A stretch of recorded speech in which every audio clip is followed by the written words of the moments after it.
Halloween, again. I don't typically play scary games or horror games, unless you count survival horror, a genre which is neither horror nor survival. It is a fungus. People say Resident Evil 4 was scary and 5 wasn't because they were younger when they played 4. Both games were horror themed, but one was in the dark. But I digress because the last thing I need is to get sucked into another furious tangent. A horror game I did play is Fear, released in 2005 by Monolith Productions, creators of Blood, Shogo MAD, and Condemned Criminal Origins. Fear is not a scary game, but more of a startling one. Despite regularly and unrepentantly committing the cardinal sins of jump scares and screech music, it still manages to be an excellent game because of the great story and sweet cinematic gunfights. But I don't want to review Fear, that's lazy, and it's close to my bedtime, so instead I'm reviewing SAS Secure Tomorrow, a budget game that's legitimately scary for how bad it is.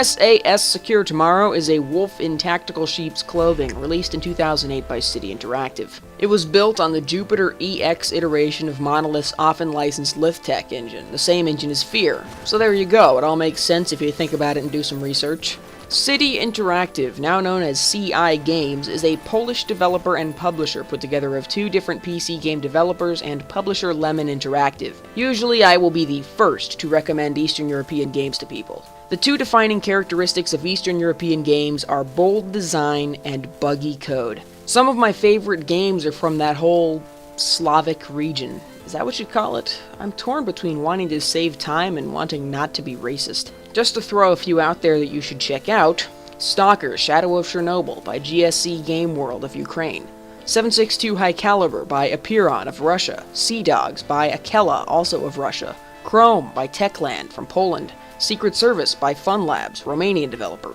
All of these will be worth your time and money, because time is cheap and they don't cost that much. None of these were made by City Interactive. Okay? You see what I'm getting at? I've been over the varieties of budget games before, but if you need a refresher, here's a quick one. Type 1 budget games are the budget-priced re-releases of older full-priced games. These are games with nice green, red, platinum, yellow, or whatever color borders that totally ruin the cover art. It's still a nicer product than budget PC re-releases, which come in cheapo jewel cases or folded cardboard sleeves. Type 2 budget games are those Eastern European gems. They're cheap because they're unpolished, or because it's too hard to sell a game from an unestablished brand and an unknown foreign developer. I love these games. I want to try them all. Type 3 budget games are schlock and shelf stuffers and mockbusters. Type 3 budget games are designed to look kind of like popular games, so impressionable youngsters will have their disinterested parents buy them at the grocery store. These games are spat out in the shortest possible time with existing assets or largely unmodified commercial game engines. CI's CV contains a lot of these. The Battle Strike series of World War II games, for example, which is called Battle Strike. Battle Strike. That's like one of the lazy fake names Zombie Simpsons would come up with. Also, Combat Wings, Terrorist Takedown, and Sniper Ghost Warrior, which is probably their most popular game because everybody always wants to play the sniper. Let's look at the box. Why not? Should kill some time. I've got the slimline UK DVD case version with a cardboard sleeve. The sleeve has the exact same info on it as the dust jacket, but I can't bring myself to throw it away. I don't want to take the hubcaps off, really, because they protect the hubs. As I recall, I ordered a US version, or at least tried to, but it showed up with a BBFC rating on it. The BBFC is the British Board of Film Classification, which usually doesn't rate video games. Apparently, video games only have to be BBFC rated if they're pornographic or contain excessive violence. As of 2010, the responsibility to rate video games in the UK has been shuffled off to the Video Standards Council, which administers the PEGI rating system, which stands for Pan-European Game Information. This probably sounds incredibly pedantic if you're from somewhere in the EU, but I promise I'm going somewhere with it. I don't like the look of European video game ratings. The use of plain numbers seems arbitrary. The PEGI rating actually differentiates between games for 16 and 18-year-olds. I don't think there is a difference between 16 and 18-year-olds. I mean, legally, there is, and I understand that, but my gaming taste and intellectual maturity didn't change between my sophomore and senior years of high school, or since. The front cover art is decent, but generic. Assume the positions. What, like sex positions? The rest of the Polnglish reads about as well. perfectly organized terrorist group has rescued their leader from a high-security prison. A perfectly organized terrorist group? I feel like we joined that sentence already in progress. Now SAS steps in. At the time... Wait. We were in the past tense for a sentence, then the present tense, and now we're in the past again? It's like somebody wrote this copy while undergoing random time skips. Switch your M4 rifle from assault to sniper mode any time during the game. I will now use my keen powers of observation to determine whether this counts as a feature or not. Nope. Standard SAS equipment, including infrared visor. Never heard a pair of NVGs called an infrared visor before. M84 flashbangs. Okay, they're used in scripted sequences by NPCs. Partial credit. And S10 gas mask. The SAS character models have gas masks, yes. When you spend 40 seconds in a gaseous environment once in the whole game, it's assumed that your gas mask protects you, but it's not a piece of usable or removable equipment. It seems duplicitous to advertise details of a character model as a feature. Element of surprise, stun grenades, save hostages? That sounds almost like a real mechanic, but it isn't. There are some hostages in a cutscene, and that's the extent of it. The back cover also says, register and get the key for a full bonus game on CD/DVD. I did some research and found out that City Interactive usually includes a bonus game or two with every game they release. If you fill out a survey on their website, they give you a code to enter in the install process. This is awesome. What a cool incentive and a fun thing to do for a game publisher. Of course, that being said, the survey links don't work, so you can't get the codes anymore. Anyway, I'm skipping the manual because it's 2 sheets of paper glued together, with information occupying only 5 of the 6 available interior pages. The only fun thing is the last page where they forgot to translate SrIj982DeCs from German, I guess? Google Translate said it's Afrikaans, but that seems unlikely. If I come up with a few more paragraphs about the packaging and history of the game, I can seriously cut into the amount of time I have to spend talking about Secure Tomorrow, which would be great, because it's not very good. The screenshots make it look a bit like Fear, which should be great because Fear had excellent visual effects, super smart AI, and a good story. I find it hard to imagine any version of Lithtech being used for a tactical shooter without heavy modification, and I also find it hard to imagine any heavy modification being done to a game engine with this kind of budget. SAS Secure Tomorrow carries forward the floaty controls from Fear, and literally nothing else. There is no creativity in the level design. This is a cheapo corridor shooter with a tactical veneer. The awesome bullet impact effects from Fear are missing. The AI is either not as good, or the levels don't allow them to do as much. My money is on not as good. The weapon selection is decent, with some good variety, but none of them seem that well made. They feel jumpy and ineffective. Look at how friggin' spastic the P226 is. Fear's awesome bicycle kicks and slide tackles are replaced with a pathetic knife swipe that never seems to connect.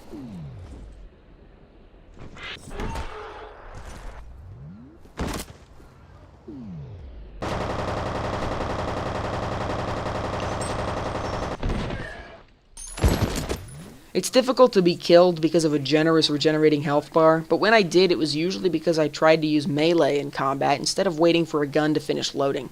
It's an instinctive reaction I picked up from playing every FPS since Halo 2, but in Secure Tomorrow, it's not the right move. The story is told in a flashback briefing, which I'm already pretty tired of, but like with the text blurbs on the box, the order of events seems confusing. There are a few snippets of funny dialogue, and the writing is shockingly decent, and it's so British. We'll be calling him Mint. Mint? Why mint? 'Cause you're sodding flesh, mate. The game takes place partly in England, so you see cool landmarks like the London Eye during a level where you rescue hostages in a London skyscraper. I want to go to a pub, get a few pints, and tie a bun on. Now piss off! So British! At least we can find out how those twats fled. Everybody has English accents of various flavors, and playing a military-themed game that wasn't all about America was a novel experience. The SAS are a hardcore bunch of dudes, and I could stand to play more games about them. I think I already have, though. There are more than a few parallels to Call of Duty Modern Warfare, like the scenes where you breach doors in slow motion. In 2008. Modern Warfare 2 came out in 2009? Oh, my brain is on fire.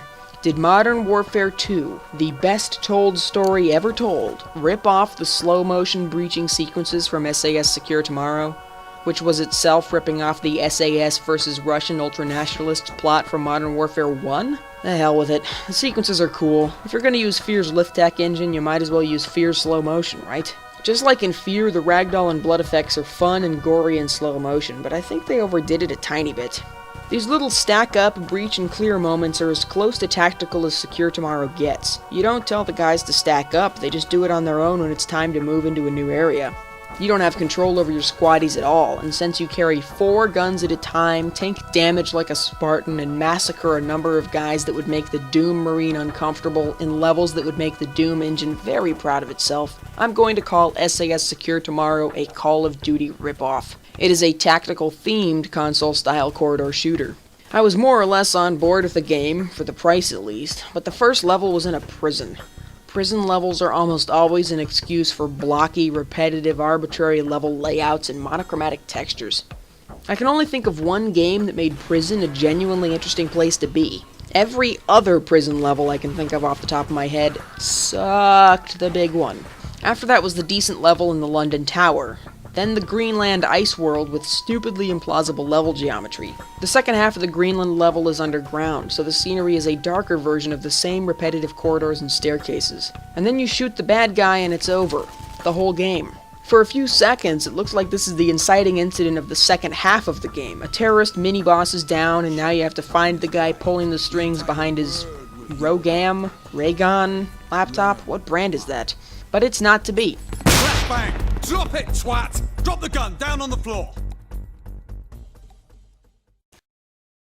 The SAS captain wraps up his flashback monologue saying, "And then we captured the other terrorist," and the credits roll. That's 3 levels, and 2 of them were so bad they didn't count. The blurb on the back advertising levels, it's advertising all of the levels. I know people are tired of negativity about video games, but there's a reason it exists. Most video games are awful. The bar to entry is so low, guys. It's one thing to make a positive, happy review of a classic or an overlooked gem. It is entirely another thing to find something nice to say about goddamn shovelware. Do you think 10 years from now people are going to be positive about the garbage dump that was the Wii library? No. The first 2 budget games I covered on this show were Secret Service In Harm's Way and Chrome, easily the 2 best budget games I've encountered, and they've spoiled me. Every other budget game seems like Transmorphers by comparison. I can't tell if this game has any redeeming features, but I don't think it does. In 2008, nobody was falling for this crapola anymore.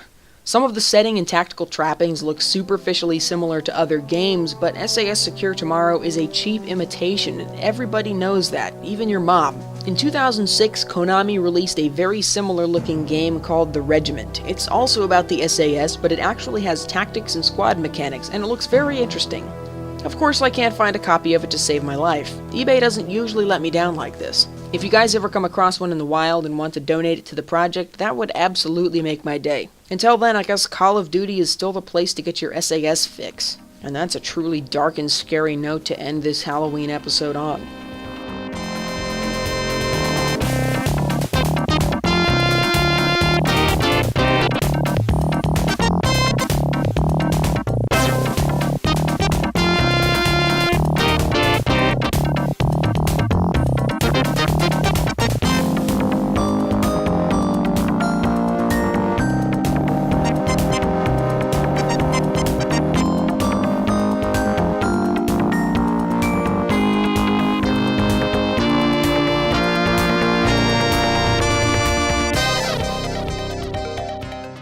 .762 High Caliber, Apiron?